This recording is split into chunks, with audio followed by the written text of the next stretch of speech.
السلام علیکم ورحمۃ اللہ وبرکاتہ۔ نحمده ونصلي على رسوله الكريم، اما بعد،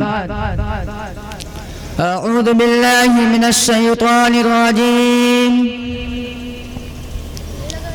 بسم اللہ الرحمن الرحیم۔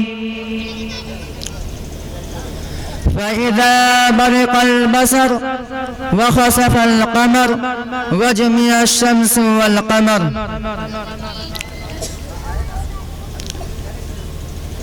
حاضرین جلسہ اور آئے ہوئے مہمانان کرام اور طلبہ، میں آپ کے سامنے جس عنوان کو لے کر کھڑا ہوں وہ ہے مسلمان کی زندگی میں وقت کی اہمیت۔ محترم حضرات، اللہ تعالیٰ نے ہم پر بے شمار اور انگنت احسانات کیے ہیں جو ہمیں لاتعداد نعمتوں سے نوازا ہے۔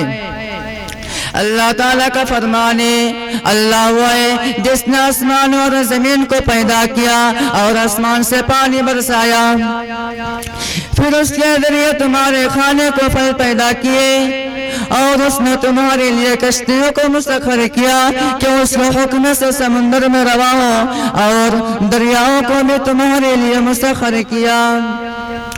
اور پھر فرمایا قرآن مجید کے اندر کہ اللہ وہ ہے جو اس نے تمہارے لیے چاند اور سورج کو بھی پیدا کیے جو لگاتار چل رہے ہیں، اور دن اور رات بنائے، اور تم نے اللہ سے جو بھی کچھ مانگا اس نے تمہیں وہ سب کچھ عطا کیا، اور اگر تم اللہ کی نعمتوں کو گننا چاہو تو کبھی ان کا حساب نہیں رکھ سکو گے۔ بے شک انسان تو ہے بے انصاف اور ناشکر۔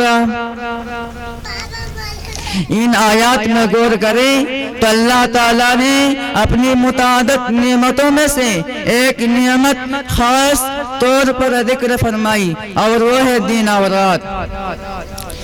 دن اور رات ہی در حقیقت وقت ہے، اور انسان کی زندگی دن اور رات پر مشتمل اسی وقت کا نام ہے۔ اس سے ثابت ہوا کہ وقت اللہ تعالیٰ کی بہت بڑی نعمت ہے، جس کی ہم میں سے بہت سے لوگ اس کی قدر نہیں کرتے اور اس کو فضول کاموں میں ضائع کر دیتے ہیں، جبکہ اللہ تعالیٰ نے دن اور رات پر مشتمل وقت کی اہمیت کو واضح کرنے کے لیے قسم کھاتے ہوئے فرمایا، وَاللَّيْلِ إِذَا يَغْشَى وَالنَّهَارِ إِذَا تَجَلَّى۔ رات کی قسم جب وہ چھپ جائے اور دن کی قسم جب وہ روشن ہو جائے۔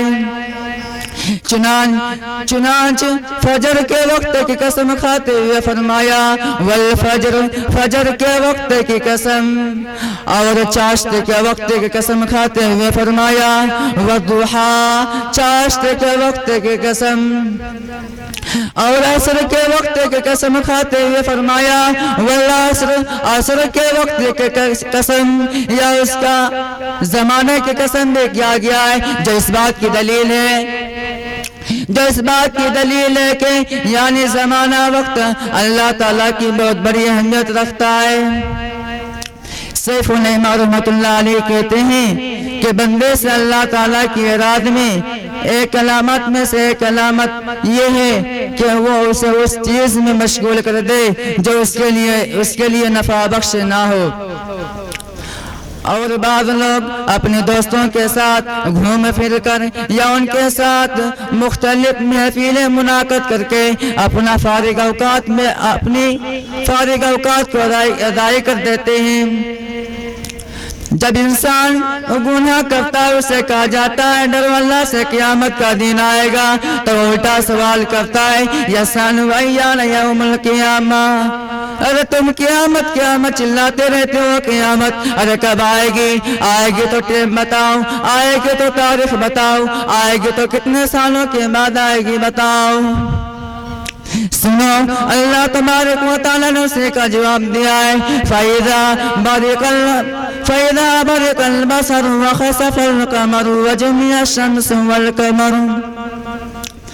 جب آنکھیں چمیا جائے گی، آنکھیں کی روشنی ختم ہو جائے گی، چاند بے نور ہو جائے گا اور چاند اور سورج دونوں جمع کر دیے جائیں گے. تو جب پوچھتا ہے یسأل ایان یوم القیامہ، قیامت کب آئے گی؟ جب وہ اپنی آنکھوں سے یہ تینوں چیزوں کو دیکھ لے گا تو وہ چیخ پڑے گا، چیخے گا یقول الانسان یومئذ این المفر، کہاں بھاگوں؟ اور لوگوں مجھے بھاگنے کی جگہ بتا دو. اور لوگوں این المفر، کہاں بھاگوں؟ اور لوگوں مجھے بھاگنے کی جگہ بتا دو. انسان بولے گا، انسان پوچھے گا، انسان چیخے گا این المفر، کہاں بھاگوں؟ اور لوگوں مجھے بھاگنے کی جگہ بتا دو. اور لوگوں سمندر کا پانی پوری دنیا کو گھیر رہا ہے، سورج 1 میل کے فاصلے پر ہے، کوئی ٹھکنوں کے برابر، کوئی گھٹنوں کے برابر، کوئی کمر کے برابر، کوئی سینے کے برابر، کوئی اسی میں غوطہ لگا رہا ہے. این المفر، کہاں بھاگوں؟ اور لوگوں مجھے بھاگنے کی جگہ بتا دو. اور لوگوں مجھے جائے پناہ بتا دو.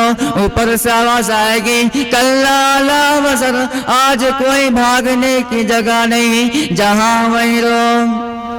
آج بھاگنے کے سارے دروازے بند، تمہارے مکان بھی گر گئے، تمہاری دکانیں بھی گر گئی. اگر تم چھپنا بھی چاہو تو کہیں چھپ نہیں سکتے. جب زمین میں زلزلہ آ گیا تو ساری چیزیں تہس نہس، اب تم چھپنا بھی چاہو تو کہیں چھپ نہیں سکتے. اے انسان، اس دن تیرے سامنے نام اعمال رکھ دیے جائیں گے. جب انسان اپنے نام اعمال کو دیکھ لے گا تو جھک جائے گا. جانتے ہو کیوں؟ کیونکہ وہ جانتا ہے کہ میں آج جھوٹ بول ہی نہیں سکتا. آج میرے منہ میں مہر لگا دیے جائیں گے اور میرے ہاتھ سے پاؤں سے گواہی دیں گے. میرے پیارے بھائیوں، ہاں اللہ تبارک و تعالیٰ سورہ زلزال کے اندر ارشاد فرماتا ہے اذا زلزلت الارض زلزالها واخرجت الارض اثقالها وقال الانسان ما لها يومئذ تحدث اخبارها. اذا زلزلت الارض زلزالها، جب زمین پورے زور و شور و شدت کے ساتھ ہلا ڈالے جائے گی تو اپنے اندر کے ساری چیزوں کو باہر پھینک دے گی. وَأَخْرَجَتِ الْأَرْضُ أَثْقَالَهَا، اے امیروں، اے چودھریوں، اے ٹھیکاداروں، کتنا سونا تمہارے پاس، کتنی چاندی تمہارے پاس، سنبھال کر رکھو. اذا زلزلت الارض زلزالها واخرجت الارض اثقالها، جب زمین پورے زور و شور و شدت کے ساتھ ہلا ڈالے جائے گی تو اپنے اندر کی ساری چیزوں کو باہر پھینک دے گی. لیکن بڑا افسوس یہ ہے کہ سونا زمین پر پڑا ہوگا لیکن کوئی لینے والا نہ ہوگا، زمین کے اوپر چاندی پڑا ہوگا لیکن کوئی اٹھانے والا نہ ہوگا. ہاں، جب انسان اپنے ماں باپ مرنے کے بعد اپنے ماں باپ کا ثواب پہنچانے کے لیے وہ غریب کو کھانا کھلانے کے لیے ڈھونڈیں گے لیکن غریب نہیں ملیں گے، وہ ڈھونڈیں گے لیکن نہیں ملیں گے. یہ اس دن کا دور ہوگا جس دن زمین کے اوپر سونا و چاندی پڑا ہوگا. اگر تم مدرسے میں زکوٰۃ و خیرات لے کے جاؤ گے لیکن مدرسے والے لینے سے انکار کر دیں گے.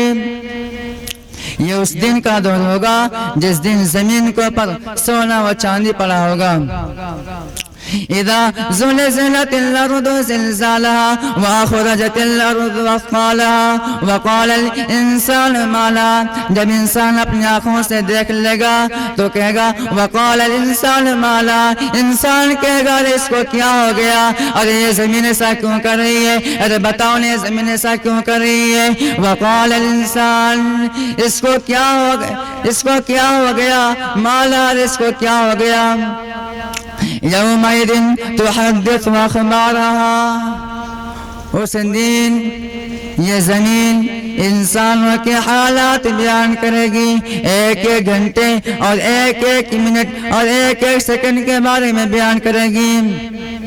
ہاں، یہ مت سمجھنا کہ یہ زمین بے جان ہے تو یہ زمین کیسے بولے گی ارے یہ تو موبائل بھی تو بیزان ہے، ٹی وی تو بھی بیزان ہے؟ تو جب سائنٹسٹ موبائل اور ٹی وی کو بلوانے کی طاقت دے رہی ہے تو کیا اللہ تعالیٰ اس دن زمین کو بلوانے کی طاقت نہیں دے گی؟ میرے پیارے بھائیوں، اس لیے جو بھی کام کرو، کچھ بھی کام کرو، تھوڑا سوچ اور سمجھ کے کرو، کیونکہ اس دن یہ زمین بھی آپ کے خلاف ہوگی، یہ زمین بھی گواہی دیں گی، آپ کے ہاتھ بھی، آپ کے پیر بھی گواہی دیں گے۔ میں اپنے تقریر کو یہیں سے ختم کرنا چاہتا ہوں کہ اللہ تعالیٰ سے دعا ہے کہ ہم تمام مسلمانوں کو وقت کی اہمیت کرنے کی اور آخرت تیاری کرنے کی توفیق عطا فرمائے، آمین۔ وآخر دعوانا الحمدللہ رب العالمین۔